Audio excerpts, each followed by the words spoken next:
Slindelo Masigane has been tracking the students from vets in and around Braamfontein this morning as they continue with their protests. Good afternoon, Slee. What's happening this lunchtime?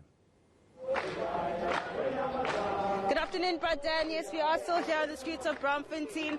I'm going to ask my colleague Ditiro to just give you a picture of what we're seeing. Just a few moments ago, before we came on air, for about 20 minutes, we saw the police attempting to disperse the students, and they managed to do so with water cannons, as well as a police signala that was basically chasing the students off the main road, which was Jan Smart. They've now gathered back on the streets where unfortunately Mtokozi Sintumba lost his life on. This is the Beer Street, and I am joined by the WITS SRC Secretary General. I just wanted to grab her for a moment while they've regrouped. Just tell us about the plan of action for today. We see that students have once again regrouped after police managed to scatter you. The plan is to shut down Braamfontein, as we've already shut down all the shops.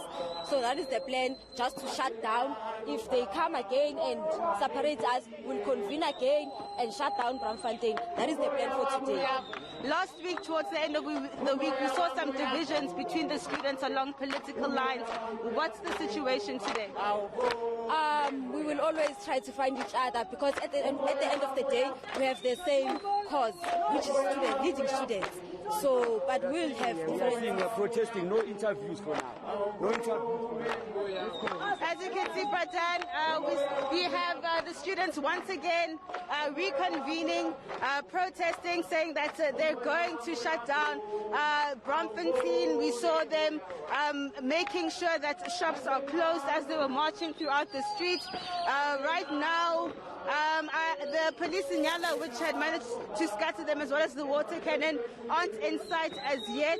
But as you can see, they remain adamant that they're going to remain on the streets of Braamfontein.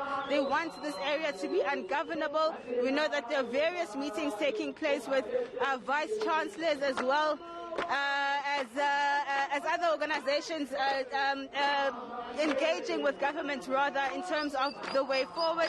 But what's been made very clear by students is that they want free higher education this year, and they're saying that they're not going to back down. They're saying they want solutions now, and that it's about time that government implemented some of the resolutions they've made. And police presence-wise, you've mentioned water cannons earlier. Are they still monitoring the situation? Definitely so, Bradan. I mean, if I look to my left, I do see JMPD officials trying to divert traffic while these students gather here on De Beers Street. But what I've noticed is that the way in which they're trying to maintain law and order is certainly not as forceful as what we saw last week, in terms of somebody having to lose their life because of it. And so we're seeing them using water cannons. They're being a little bit more lighter handed and using other means of engaging with the students apart from rubber bullets, because I think a lot of the criticism that has come out of the protest that we saw last week was the fact that the police are just being excessively violent when engaging with protesting students. So I think we're definitely going to see some reforms or some changes in terms of how they're going to be trying to maintain law and order on the streets while allowing students to exercise their constitutional rights. Okay, before I let you go, I mean, last week we saw some comments and some reports of possible divisions among the student bodies there, but Mpendulo Mfeka, the SRC president, saying time and time and again last week that they need to be united in this fight for financial inclusion. Any developments when it comes to that unity? Well, that was one of the last questions I asked the Secretary General of the WITS SRC, Nhlonipho, was the fact that we are seeing those divisions along political lines.